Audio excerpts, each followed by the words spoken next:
ఆ దేవుడు లేడని నువ్వు చెప్పకు, నువ్వే తన సాక్షివి అని మరువకు.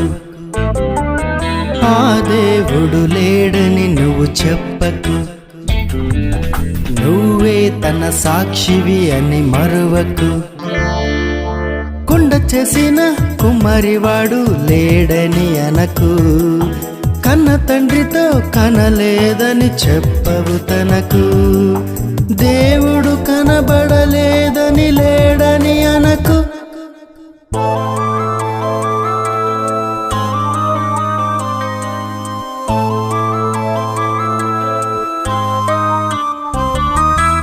ఆ దేవుడు లేడని నువ్వు చెప్పకు, నువ్వే తన సాక్షివి అని మరువకు.